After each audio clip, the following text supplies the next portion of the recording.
Perfect. Old rock and roller, I got it. Rock and roll, right. We got enough PA there? Is that good? Y'all We do. Hear? Just so you know, if you miss anything or if you have friends that wish they could have come tonight but couldn't make it, we do live stream our events as Book TV. That's what the camera's for. If you go to poisonedpen.com and click above the icons for the events on the bar that says live stream, you can then start it to play. And that's one reason we use the microphones. So, in any case, hi. Barbara did oversell the event. I'm offering $25 if somebody will give up their seat in the back. After $30, it's going to get ugly. So you better jump right now. We've taken a lesson from United, right? I flew here on United, That's believe right. it or not. We're gonna go. We're going to up the whole thing. Now, I have to say, for those of you who are new, there is a break point at which we do go off-site with our events, partly for the parking and partly because it costs a minimum of $1,500 in order to move to a hotel, because Scottsdale doesn't have any handy theater or anything, so it's basically a hotel or nothing. Next time we will do that.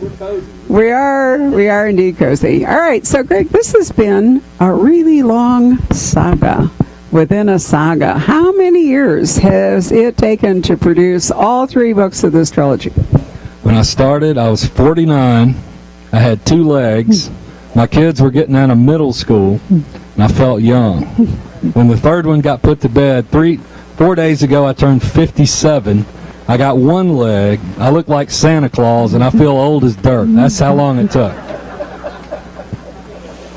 Well, that's a somewhat sure. I'm not sure, but I'm glad you think that. No, it was. And it's an interesting thing because, in fact, it's a trilogy within a longer story arc, right? Because these guys, we've seen them before. Yeah, a lot of people don't know that, and it's confusing. Out on the road, I pretend those first 3 don't even exist because people ask about what order, and if you start saying you got to go back 6 books, they get confused. But yeah, it goes back to 1998, really. It was never meant to be a series. What in fact impelled this to be a trilogy? Was it just such a long story that you wound up cutting it into thirds? No, I mean, this is the truth is that I was on that hamster wheel of being I've told this here, I think, but this is the truth, you know. I was on that hamster wheel of a book a year, being a best-selling writer, and my dad passed away, and he's really the inspiration for Tom Cage in these books. And I talked to him about wanting to write the book, and he was good with it. And I made the mistake of trying to write about race and family in the South in a single book. I tried to force it in. And when I was having discussions with my former publisher, whom you know, and about 2 weeks from deadline is when I pulled on the Highway 61 and got hit by a truck and changed my attitude. I mean, for those who don't know, not just lost my leg, but tore my aorta, crushed my pelvis, my other leg, my ribs, my arm, coma for a week. So that alters your attitude.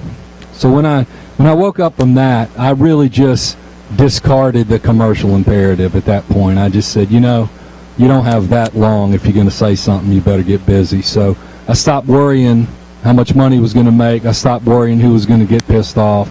I stopped worrying about all of it. And when I say that, people think it's going to be my big Oprah moment, you know. Oh, you followed your bliss, and look what happened. Isn't that great? That is not what happened. It was my Jerry Maguire moment, right? I wish I could take it back. I lost my agent, I lost my publisher, and I was off the shelf 5 years between Devil's Punch Bowl being #1 in paperback and Natchez Burning Hitting. So why did it become a trilogy? Because I finally said, after 13 books, if I'm going to write about family and race in the South, and I'm not going to pull any punches, and that's why it grew, you know. It's an epic. It's an epic. And epics are big. It's an intimate story of father and son told against the background of an epic, I think, about real murders. But don't you think that's really how a subject like that has to be handled? If you don't make it personal so that people can bond to those characters, and if it's just like, you know, a dissertation, then people don't respond to it. Bigger than that, I sort of trick people with these books, which is, a lot of people say, how real is it? How real is the story? All the murders, all of the stuff that's from the 60s in here is about as close to real as you can get based on real life murders without being sued. But If I had just written a book about that, nobody would have read it. Okay? I seduced people into reading about that stuff by giving them a family story they could not resist. And then about 1,000 pages in, they go, wait a minute, what is this? What am I reading here? But it worked, you know? And I'm glad it worked. You know, I feel a little guilt, but the minimum possible amount. Have we all congratulated him on the #1 bestseller? It was a couple weeks ago, but God. not too late. A round of applause. Thank you. I've got to say about that, apropos my comment about being 49 and then 57 and going through all this. When they called me and said, okay, it debuted at #1, and not just on the Times, but on USA Today, which means it outsold every book of any kind in the country, fiction, nonfiction, paper, whatever. I said, they were waiting for me to scream, and I was like, you know what? I earned it, man. I'm not like, oh, I'm so lucky. No. It's like, yeah, okay, good, thanks, bye. You know, not everybody actually gets the payoff they deserve, so congratulations. Well, that makes me think of, I do all my research around. This judge told me once, I'll never forget this. He said, you know what justice is? Justice is when we all get what we deserve, and nobody wants that. Nobody wants justice. That's true. There is a definite dark side. So another question that would occur to me, but the way this went, I think the answer is pretty implicit, but it didn't really have to be these characters, did it? You could have possibly written this book and created some other group of characters? Maybe, but I sort of doubt it, because this one is so close to the seams of real life. And people always ask me about the Southern novel, because I get perceived as being a Southern novelist, and what does that really mean? Is it sense of place? Is it character? And partly it is that, man, I come from a place where, all the rest of America, where I get off the interstate, I get off the airplane, everywhere looks the same now, smells the same, sounds the same. Man, you get off the interstate in Mississippi, you know you somewhere. Okay? It don't look the same. It don't smell the same.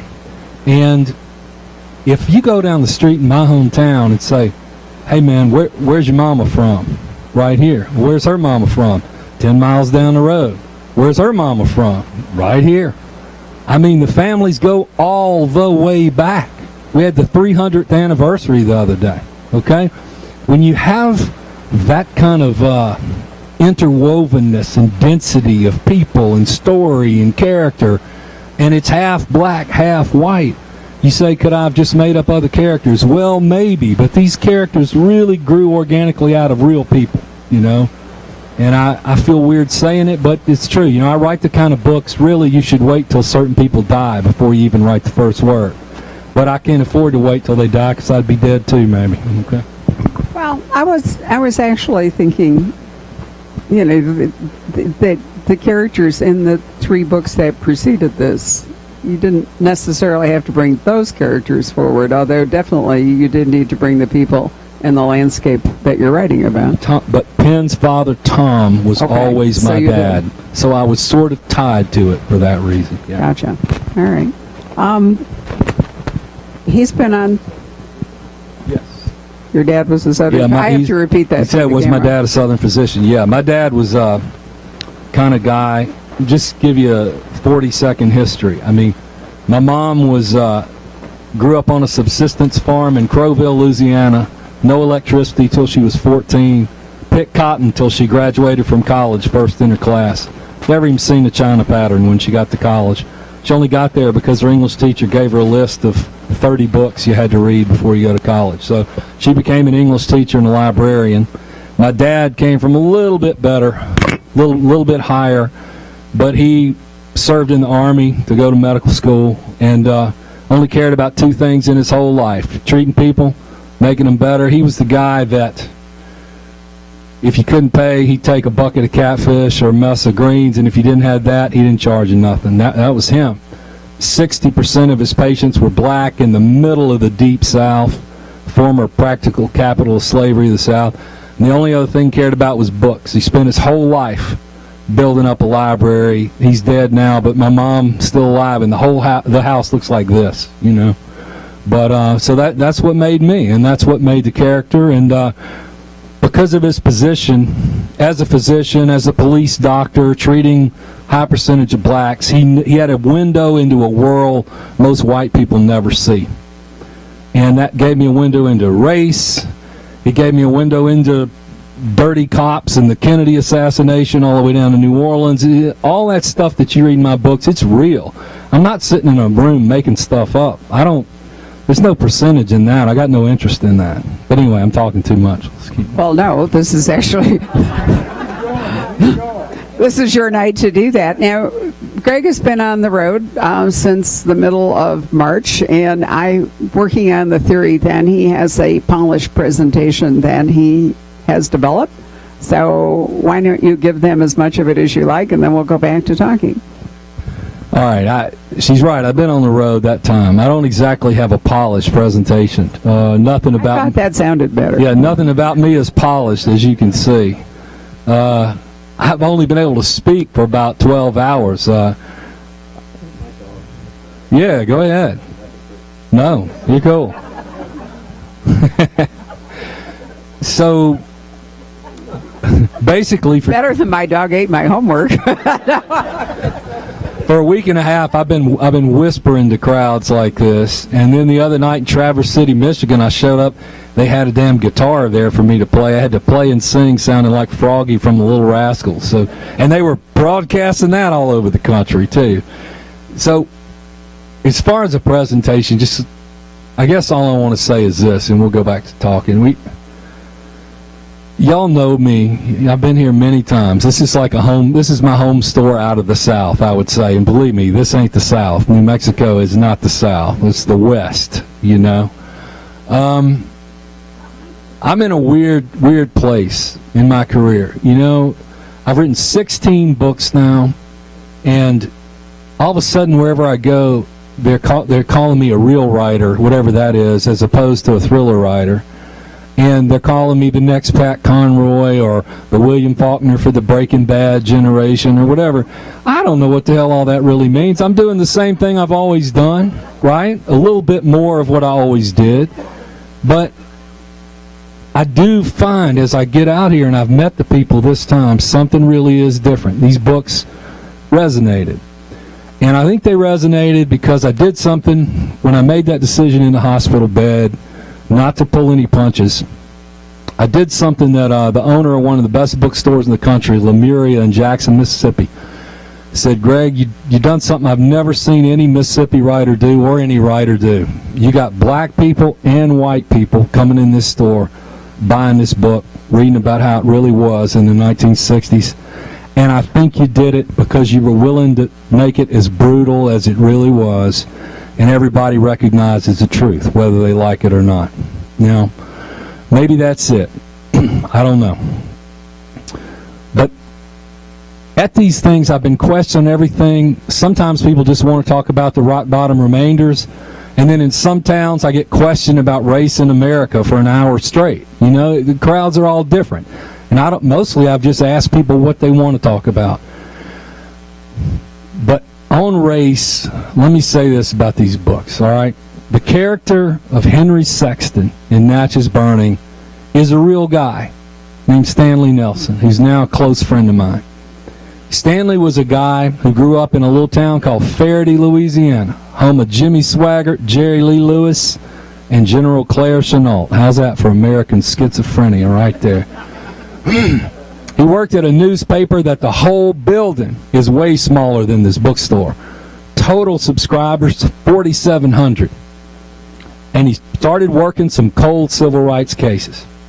And in 3 years, he had the FBI knocking down his door, begging him for leads. And they've been working the cases 40 years. In 7 years, he only lost the Pulitzer Prize to the Spotlight team that exposed the Catholic Church scandal in Boston. Okay? This guy's a hero, and he really gave me we drove down a lot of dirt roads together, looking for bodies, places where beatings happen. And Stanley has a book out last month, by the way, The Devil's Walking is the name of it. If you want to see the true life inspiration of this trilogy, Devil's Walking, Stanley Nelson. I'm sure Barbara can get it for you. But what Stanley did, it was heroic. I know a lot of guys. I know Jerry Mitchell, who broke the Byron de la Beckwith thing and the Medgar Evers murder and all that. Became a big movie. But what Stanley did was, and Jerry is a hero, I'll say that too. But what Stanley did was, he just started looking into the murders of regular old black folks in his town. A shoemaker, a busboy, who had been brutally murdered. Nobody ever solved the crime, but he worked it just like it was his own brother. Okay? Which is what we all deserve, really. And that, I knew that was a story that needed to be told. That's the background of these books. But what I want to say about the books is this, and a little bit about America. If the last 3 years has finally taught us anything, it has taken a little bit of the load off the South in this way. The South has always been the whipping boy for the nation on race.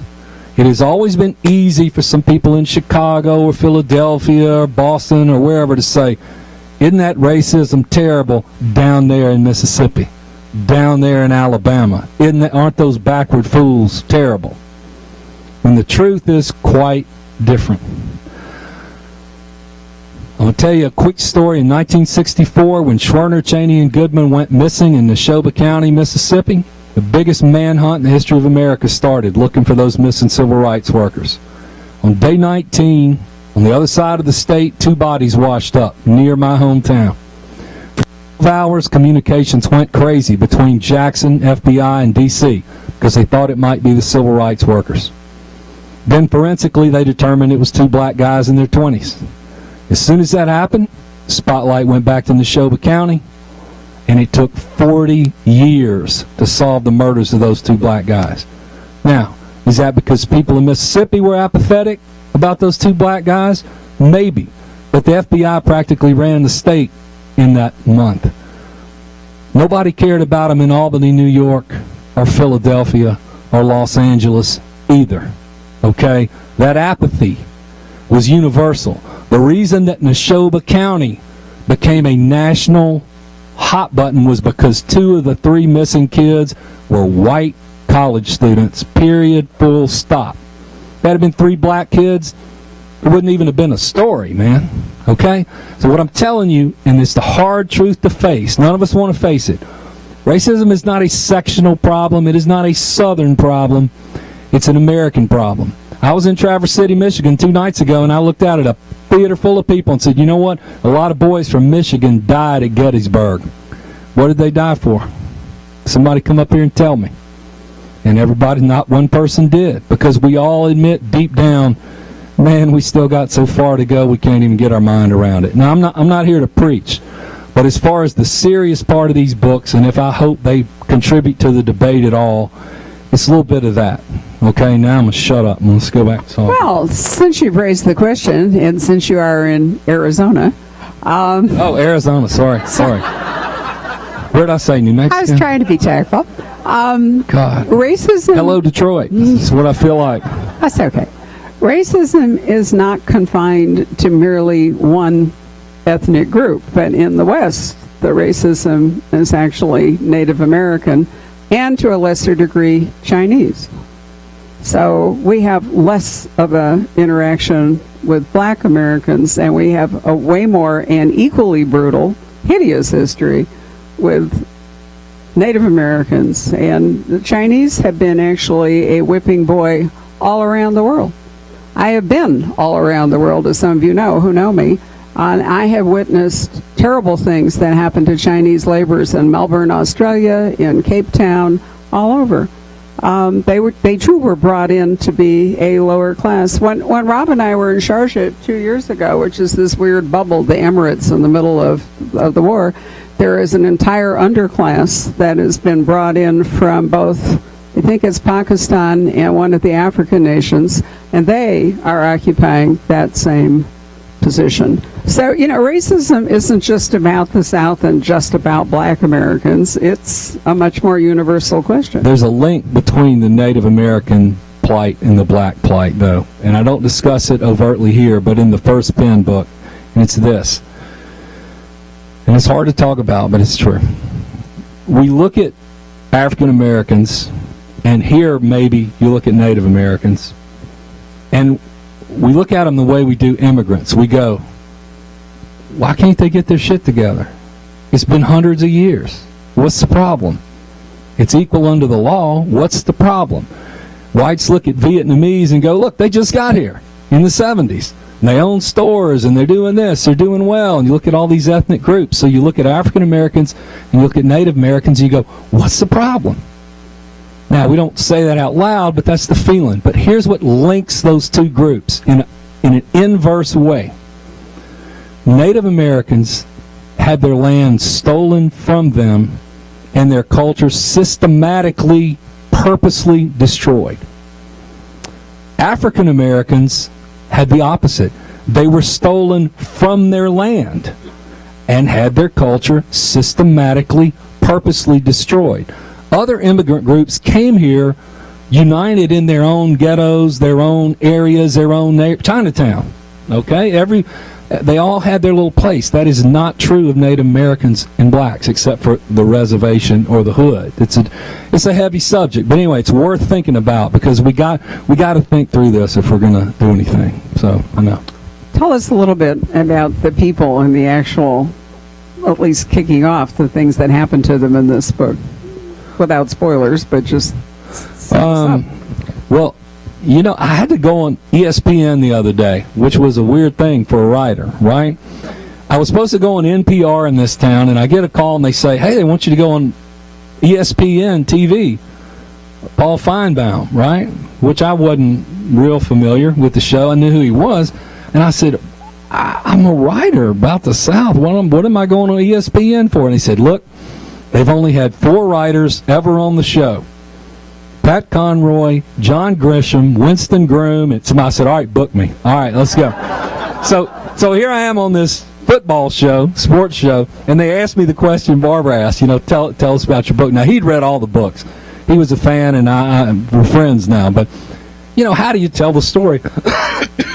And what I had to say was this. When you say tell about this book, what kicks it off? You really got to go back to the first one because they don't stand alone. They really don't. You can read the third one, certainly. I cheated and I made a little catch-up area. You can read it. But what I told Feinbaum was this. I said, imagine that these 3 books together are the story of the 1969 Ole Miss-Alabama football game. Book 1 is the first quarter. That's all. Book 2 is the second and third quarter, and Book 3 is the fourth quarter. Imagine telling your publisher that's what you want to do. And you got to wait 4 years to get to the end of the fourth quarter.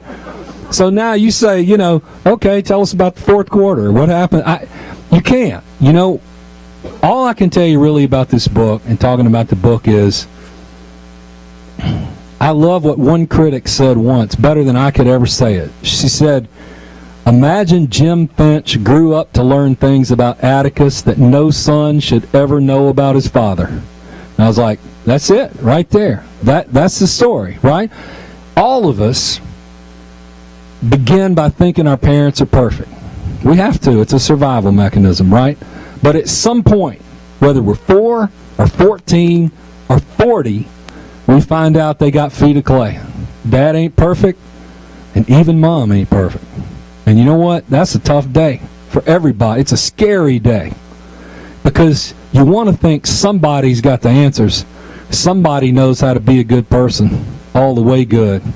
And when you find out, maybe not, that's a scary thing. And that's really what this book is about.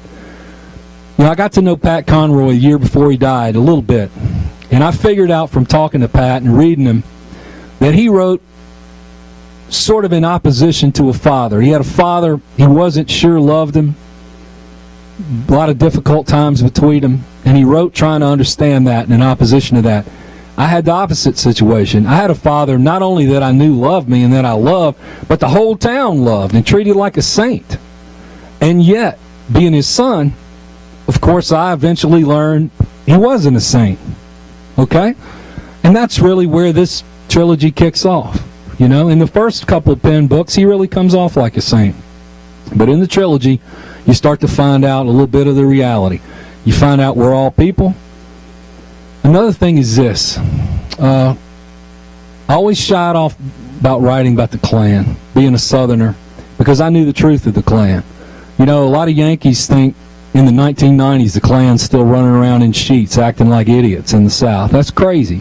By 66, certainly 67, the leaders of the Klan in Mississippi were on the payroll of the FBI. Okay? Only a few really were out there doing the things that are in these books, all right? Now, the shocking thing for people has been this, reading these books, around my neck of the woods. It's like, you want to think evil is over here, not up in here, okay? It's like when I wrote about child abuse. You want to think child abuse is happening in the trailer park out at the county line. Well, maybe it is, but you know what? It's happening in the house of the minister of music right next to you, too, okay? The line between good and evil runs right down the middle of the human heart. And it's true whether it's child abuse or whether it's race murder or whatever it is. And the shocking thing around my neck of the woods, reading these books, people have been like, hell, I knew that guy. I used to cut that guy's grass, or that guy coached me in whatever. And they realized that they knew a killer. They knew a guy who could tie somebody down and torture them and do terrible things. That's the reality of life, and it's hard to look at. It's hard to focus on, but that's true, you know. Some of us know it. Doctors know it, cops know it, priests know it, soldiers know it. A lot of us get through life, luckily, without ever thinking about it. But hopefully I touched it a little bit with authenticity here. How does that alter life living in Natchez for you? I get asked that a lot, you know. I lived in Natchez a long time because people always treated me the same. I was never a star there. It was always, I was the guy that they played football with, or they used to hear me play music in the bar under the hill or whatever. Then about 5 or 6 years ago it changed, and suddenly even there I kind of became a celebrity. So I sort of started staying on my 40 acres outside of town, not going in a lot. But it's funny, people's reactions to this kind of notoriety. One critic said Greg Iles does his hometown the backhanded compliment of setting his novels there. I get it. But here's the truth. In The Quiet Game, I created a character, Judge Leo Marston, one of the worst characters I ever created. He was based on a guy. I'll say this now because he was dead. He's dead now. All right. He was based on a guy that I knew, one of the most powerful guys in Natchez for decades. And I thought, man, if anybody's ever going to sue me into poverty, it's this guy, okay? By then he was a justice of the Mississippi Supreme Court. I'm like, whew. So the book comes out. For 2 or 3 weeks, my friends are like, geez, man, is that guy so-and-so? I'm like, no, hell no, it's not him. And I'm just waiting for the shoe to drop, you know? 3 weeks later, I hear this guy is going all over the state bragging that the character is based on him. Bragging. This awful guy. So it's like fame is its own little drug. It's like, just spell my name right, man. You know? Well, and you're also forgetting that truth is an absolute defense to libel. So if it were true, you probably could have survived it. But no, you're right. That is interesting. People, for whatever reason, somehow appearing in a book has a magical, transformative quality for an awful lot of people. I've heard many authors say that they put characters into books and then that person never recognizes themselves. So at least your guy knew who he was, which is... pragmatic son of a bitch, I will say. Yeah, it really is. You know, that whole subject of, sons and fathers is an interesting one. A mystery writer called Ross MacDonald, his entire career, wrote wonderful books with a character named Lou Archer, and that was the constant theme of the Lou Archers was fathers and sons. And then I've mentioned it before, but John le Carre, who has a new Smiley book out in September, the first George Smiley since 1991 or 92. Remember Alec Guinness in it on the... Wow. Anyway, somebody wrote a biography of him, which he agreed to, and then he didn't like that, so he decided to write an autobiography, a series of essays and so forth, and naturally I can't remember the name at the moment, but it came out not long ago. He went all the way to the end, and he wrote this really long chapter about his father, who was a grifter, a con man, nobody took advantage of him. his mother walked out on them because it was so difficult, on and on and on. And here's the remarkable thing about it. I read it and then I reread it. There is not a single bitter note in what Le Carre has to say about his father. Well, and he haunted a lot of the Le Carre books, He too, did. the father did. But I found it amazing. On the other hand, he's 85 years old now himself, and I think that he's lived through it Forgiving. all. And so there's a sort of elegiac quality, you know, to the Sure. to the whole thing. If he'd written that as a younger man, it probably would have been angrier, right? But many writers, I mean, draw upon your own life and your own experience, you know. What, I think most 20th century male novelists were doing what Conroy was doing, really. maybe. A lot of them. Yeah. So tell us about your musical career. Has that been stalled while all this is going on? You Yeah. tell them what your musical career is, because maybe not everyone knows about the Rock Bottom Remainders. Well, I hope the Remainders forgive me. I found a standard line I've been saying about them, because people ask about the Remainders, and they say, you know, some of these people are pretty famous, and I say, overrated, losers, sad.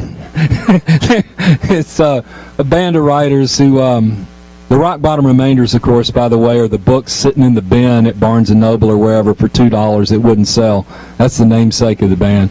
And the band's made up of a few mildly known people: Stephen King, Amy Tan, Scott Turow, Dave Barry, Ridley Pearson, Mitch Albom, Roger McGuinn of the Byrds, Amy Tan. Who have I left out? I'll leave somebody. Me, myself, yeah. Oh, my God. Okay, well, anyway, so we were supposed to retire when one of our founders, the founder, not one of our founders, the founder died of breast cancer. But as Dave said, we didn't retire, and we have found ourselves doing some shows still. And they were organizing one in Sun Valley coming up in a couple of months. I don't know if that's going to come together. But anyway, we do it for charity, and as Amy says, don't give us any credit for that. We have so much fun doing this, we would kill whales to be able to play together. I mean, I can give you the stock and things, but on this tour, people have asked a lot. So I'll tell you how I got in it, and that's the funniest story, all right? So my first book comes out in 1993. I'm at ABA in Miami, right? Grisham's there with, I guess, the Pelican Brief or something. I'm there with Spandau Phoenix. And the Remainders have been together 1 year. And they're playing this show. And I'm there with the girl from whatever bookstore I signed at that day. And there on the stage is Stephen King and Turow and everybody. And I'm just like, oh, my God, why am I not in this band? I mean, I was a musician before I was a writer. So the girl goes, you know, they got a VIP room. Would you like to get in there on the break and hang out with them? And I'm like, duh, yeah, come on, let's go. She goes, stay right here. So she leaves for like 20 minutes. And then she comes back and she goes, I couldn't get you in. They won't let you in. So there I was, not cool enough, not well known enough, nothing, right? Now, you got to know, Scott Turow says correctly, he says, every writer never asked to be in the Rock Bottom Remainders bears a psychic wound. And I can tell you that. I have so many writers have asked me how to get in the band, and I don't know, but I'm going to tell you right now how I got in. So I couldn't even get in the VIP room, right? About 3 years later, maybe 4, I walk out to my little mailbox in Natchez, Mississippi, and there's in among the bills and the magazines and the crap, I pull out a letter that says King on the left. And in it is a freaking fan letter from Stephen King for the book I had just written, and I almost passed out right there by the mailbox. I mean, it's like, just shoot me now. I'm happy. I got it. And then, a few weeks later, I get an invitation to sit in with the Remainders in New York. And Ridley Pearson I knew by that time, but I'm not sure how exactly this happened. But so anyway, I fly to New York. I sit in with the band. I'll skip a lot of funny junk. Here's the value of this story to me. People often ask you when you knew you made it. You know, there's a guy from Natchez who produced Michael Jackson, Alanis Morissette, Dave Matthews. I asked him once, I said, man, do you finally feel like you've made it, like you're safe? You know, he looked at me like I was crazy and said, man, you are never safe. You have never made it, right? But here's where I know I made it. After sitting in with the Remainders, after the show, somebody goes, so you going to the after party at Amy's Loft? And I'm like, I don't know. What? And they go, come on, come on. So I find myself in Amy Tan's loft in the Village, seeing where she writes her books and all these celebrities walking around, and I start drinking wine as faster than everybody else. And pretty soon I find myself in the corner with Scott Turow, and I'm asking Scott if the affair that Rusty Sabich had in Presumed Innocent is something he did in real life. And I'm like, this is it. This is where I want to be, right? I made it. And that sounds crazy, but being in that band has been... Go ahead. What did he answer? I cannot tell that. I will never tell it. You're broadcasting this, right? Scott Turow's a gentleman and a scholar. That is all I will say. But it has been a thing. Writing's an isolating profession, man, even in Mississippi where we have a lot of writers. So to get to hang with other people who do what you do and have the same problems you have gives you a lot of insight into process and just what it's like. And we've gotten to do things like play Google headquarters or just, I mean, I've been on a stage playing Don't Fear the Reaper by Blue Oyster Cult while Stephen King screams more cowbell and sings the song. You couldn't pay $500,000 and get that experience, okay? So I feel like the luckiest person on earth for that, not for having best-selling books. So what's your actual instrumental contribution to this whole thing? Vocals and lead guitar, although if I'm not there, Dave Barry will claim he's lead guitar. No, Dave and I get along great. Some of us in the band, when they started, they used to really joke about that they didn't have any musical ability. 3 chords and an attitude, they would say, or Dave would say, we play music about as well as Metallica writes novels. That's the standard line. But some of us really were professional musicians. Ridley Pearson, myself, Mitch Albom. Mitch played his way through the Greek islands on piano for a while. And then we have a couple of ringers. And Dave played in a band in college called the Federal Duck. So what you get at one of our shows is a bunch of rock covers at a pretty low level, alcohol required. And then right in the middle, Roger McGuinn comes out and we kind of tune up and you get some blissful experience right there in the middle. I don't feel bad saying that. So if you ever get a chance, man, closest we got to hear, I think, was Tucson. They often appear at book events like Book Expo America and other things. So, they're just not on the road being booked into celebrity theater, sadly enough. But that'll be great. So back to the trilogy. Now that you have written a total of 6 have you more things that you want to say about them? Or are you going to give them a rest? Barbara's cheating. We just talked about this over dinner. We went out to dinner and had a drink or two. So I find that where's my drink now? I need a gin and tonic. I find the best way to start these events is before the event. So, right. Anyway. So as far as that question, where do you go from here? I will be honest with you. I don't know. I sort of thought I knew where I was going, but the reception for these books has been so different. The resonance of it has been kind of overwhelming. And like I said, people are now treating me like I'm a real writer, whatever that is. And I was writing something set in Oxford, Mississippi, where I went to college and had a great experience. That's the home of William Faulkner and John Grisham, and Donna Tartt started there, actually. A lot of great things there. But I feel like these books have given me a chance to maybe do something I couldn't before. So I just think I want to take a breath and figure out what to do. I don't know. I pointed out to him that To Kill a Mockingbird didn't really need a sequel, or Gone with the Wind. And sometimes if you've written something truly extraordinary, then that should be it. But yeah, that's real helpful, isn't it? Hey, Greg, sometimes it's one and done. Come on. No, it isn't. It isn't. That wasn't. Yeah. In a metaphysical sense, that's good advice. But when your son's at UVA and your daughter's going to law school, that's not good advice. Wasn't advice, it was merely speculation. But Greg and I have been together a really long time. Yes, so I don't remember how old you were when we started this, but it was sure younger than 47. You were in your 30s. She said I had my bad boy period, she said at dinner. I guess I did, but we started then. Yeah, no, it has been a while. And the bookstore is going to be 28 this fall, so that's good. That's a whole career arc for many authors. And we're really fortunate how many of you have come back to see us over and over again. But the truth is, he wouldn't come back if you didn't come. So the biggest vote of thanks we really ought to give. Yeah, let me say that. I want to say that this is not just BS, because you can tell I don't BS very much, really. You go out on the road, you do these things, you know. Some places are great, some places not so great. Some places really have venerable traditions.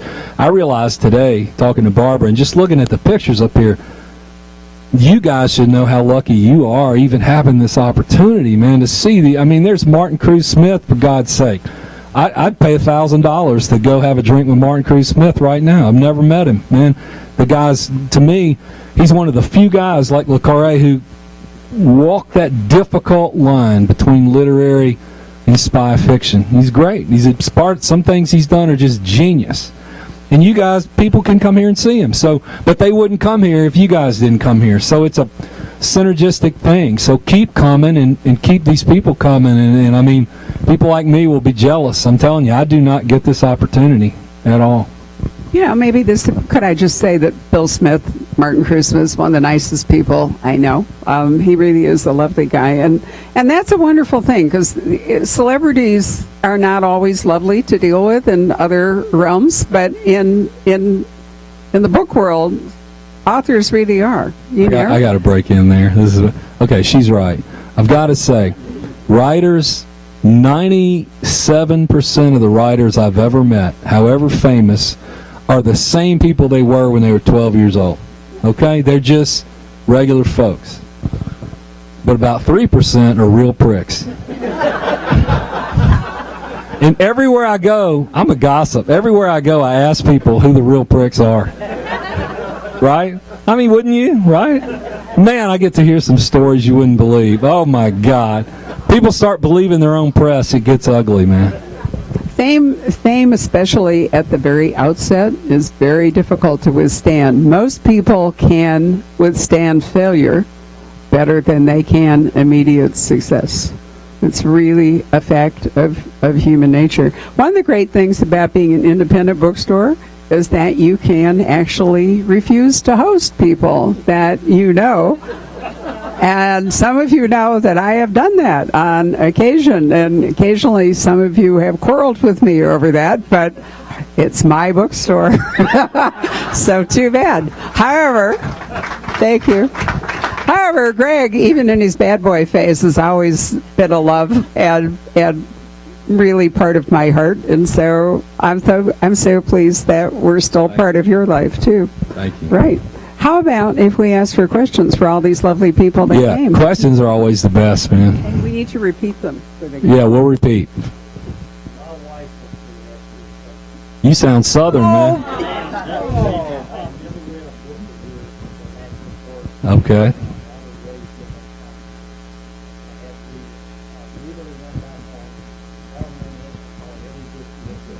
Wow.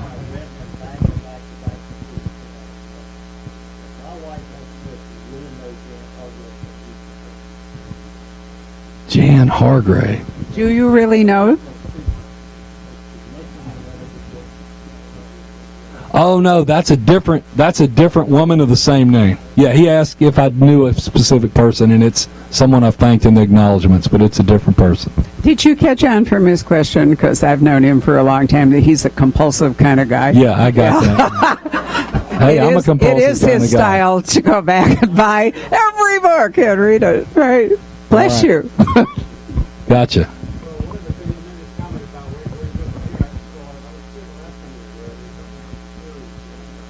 I knew somebody would ask. Okay, what about the Amazon series? I'm going to talk in code here for a second.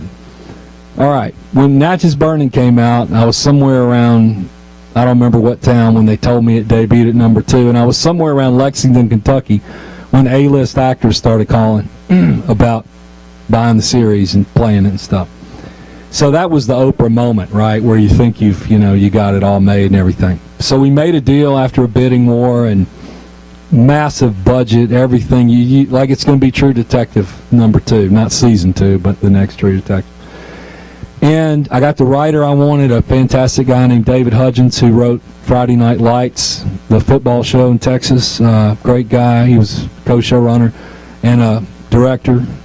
The Blind Side, John Lee Hancock. But I also, made another choice having to do with acting, etc., and I don't want to go too far into this. But here's what I learned. Being a movie producer is different from being a novelist, and I am a producer on that project. When you're a novelist, you're essentially God, right? Every decision you make, it becomes law in that universe. When you start dealing with Hollywood, it's all committee. And as I often quote Churchill, a committee is an animal with 4 hind legs. Okay? That is not ideal for me. And it's on, it's off, it's on, it's off, it's happening, it's not happening. And I complicated matters myself because my goal has not just been to get it made, but to get it made where it happened, in Natchez, in Mississippi, in Faraday, Louisiana. And I got to fight the legislature to even do that. So it's been tough. So that deal is messed up now. So now we're looking at some other ways of doing it. So my answer to this is it'll get made. It will only get made if it gets made right. Whether it'll be made by Amazon, I don't know. All of that is in flux right now.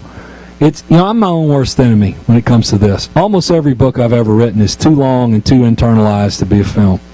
They made a film out of my shortest book, and the experience kept me away from Hollywood for 10 years. I go back to my Grisham story. I tell this too much, but it's worth it. It's quick. Grisham told me early on, forgive me if I've told this here, he said, Greg, we were in a little room at Lemuria Books in Jackson talking about the movie business, and I think he just gotten like $9 million for a screenplay or something. And he says, here's the deal, Greg. I was bemoaning what had happened. He goes, when Hollywood wants to buy your book, here's what you do. You drive to the California state line, gripping your book tight, you pass it over the state line while you snatch the check with your left hand, then you cash the check, then you drive back to Mississippi, and you never think about it ever again. And if John Grisham was at this signing, he would have flown here on his jet. So that ought to tell you who's got the better instinct about the movie business. He would have flown here on his own jet. Own jet. But honestly, serial television for novels has really been a game changer as compared to movies. That's the primary space in American entertainment right now. The shows we all binge watch are from Outlander to Poldark to Vikings to whatever it is. And through what I've done on the sort of problematic thing you asked about, I've gotten some opportunities to write in that space. But books like yours can do well. Yeah, they can be done. That can be done. They're too difficult for a short movie, but totally different. Which reminds me, I'm going to make a picture for another author, Anne Cleves, a British author who is the Diamond Dagger winner which is the highest thing you can possibly earn as a crime writer in Britain. She'll be here a week from tonight. And her series called Shetland, which is now available on Netflix, is absolutely brilliant. If for no other reason, you should watch it for the photography, because these islands off the coast of Scotland are fabulous. And season 3, which Rob and I binge watched, we haven't done that ever. We actually watched the whole thing on Saturday. I was like, but anyway, a lot of it takes place in Glasgow, which is not normally a city that is it's not filmed a lot. But anyway, each of the seasons, it's an entire book. And Michael Connolly in his Amazon with Bosch is combining bits of, it's not just one Bosch, there's some here and some there. I like one book 1 year. That's what I like. One book, one season. But he likes combining bits of the books. But the point is, you can take like 6 or 8 episodes and devote all of that to one book, which means you can do some really astonishing things, and be truer probably to what it is that you want for your story than trying to compress it into a movie. Grisham hasn't had a TV series, has he, or am I just missing it? Does anybody watch? They did a little one of The Firm, but his were feature films, but he's suited to feature film, a 90-minute I agree. film. Right, totally different. All right, another question.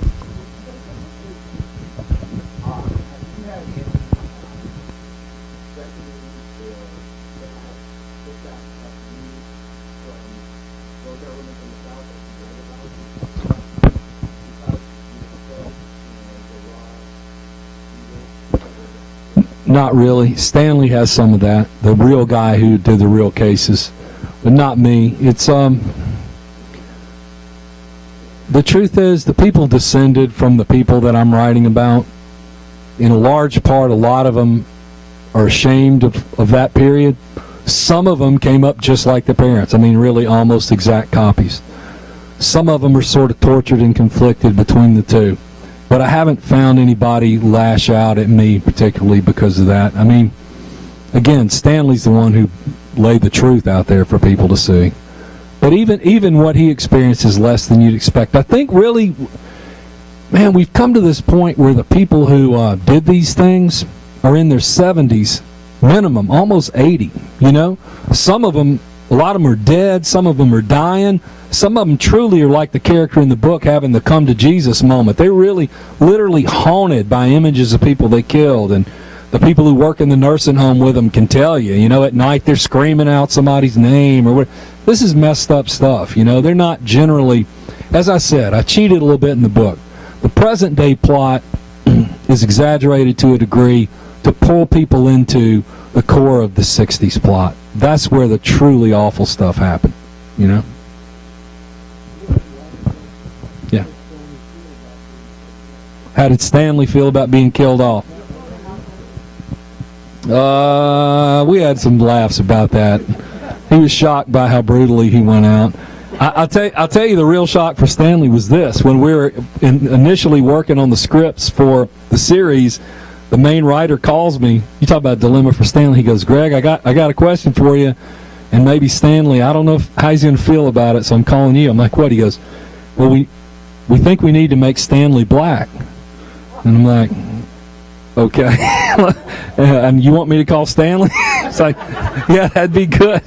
It's like, now, the reason I bring that up is because it's a weird historical irony to me that the guys who broke these cases are almost, without variation, middle-aged white guys. You would think they'd be like 25-year-old black guys, right? Crusading, coming back to these little towns, trying to solve them. No, man, it's middle-aged white guys. And that's why I thought it might be weird for Stanley to have the story so profoundly altered from reality.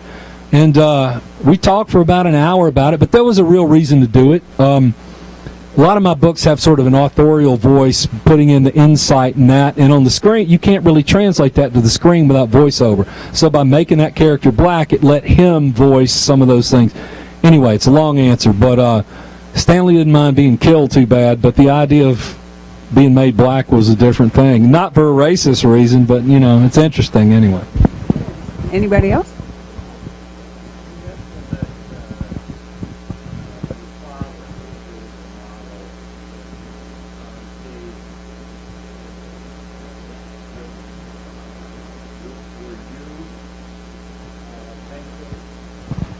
Ben Cage is way more of a Boy Scout than I will ever be, okay?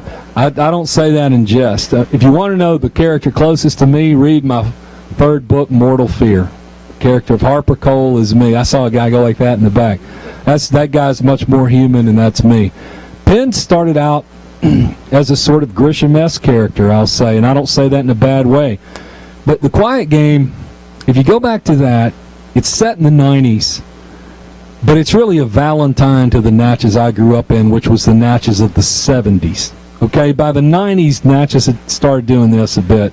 And The Quiet Game is sort of it's like the town I grew up in, which was a wonderful place to grow up in if you were white, you know.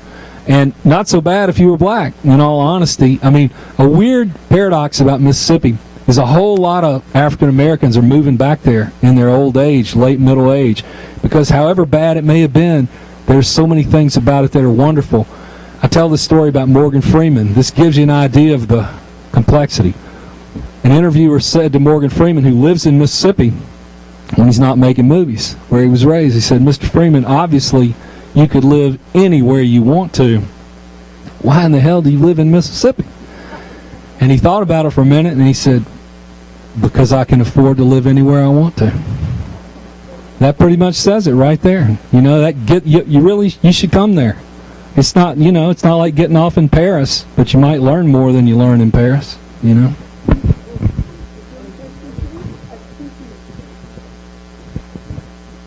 How did my mother feel about my depiction of Tom Cage? That That's the tough one right there. Nobody's ever asked me that, and boy, that's the tough one, I'm telling you. In fact, 2 weeks before publication of the last one, when it was impossible to make any sort of change, whatever, one day she kind of quietly said, "Is there any way Tom could turn out not to be Lincoln's father?" It's like, Mom, it's way too late for that. No, it's tough. This gentleman has a question. A comment about the book. I don't remember who the character was that went to town and gave his description of how he thought the prosecuting attorney, the defense attorney, reminded him of Hollywood stars. Oh, yeah. I found that wonderful. It's like a division of guys throughout the book. Yeah, he pointed out a character talks to Penn about really mostly the black characters, but the prosecutor, the defense attorney, the judge.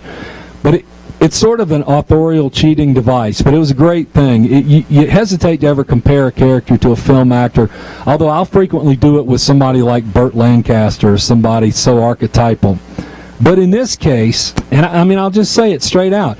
I mean, I have a black judge, a black prosecutor, a black defense attorney, and I mean, look out in this audience right here. We in white America right here, man. I mean, given that shorthand of such distinctive black actors, I think, gave people a way to see it really, really quick. And I really respect all those actors I was mentioning, and anyway, so I'm glad that worked with you, though. It's good. Anyone else? Great. Okay. There. One more. All right.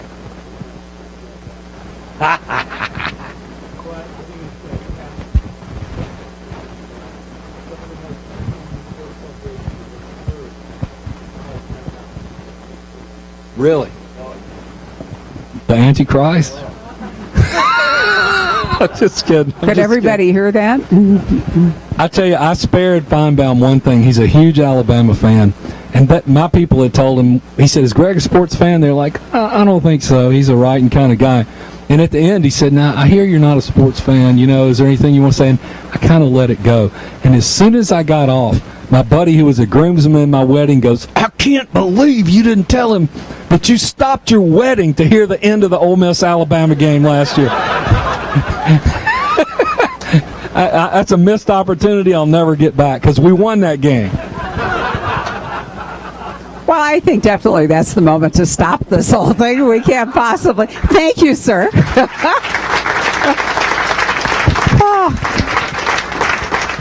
Hilarious. Now, I'm going to ask you all to do us a favor from a safety standpoint. We can clear out this chair thing and Greg is going to stay here and get you ready to get your book signed. If you will all stand up and just go outside for a couple of minutes, because it's really faster and safer if you just leave the store for a minute, and then numbers 1 through 20 come back in just a few minutes.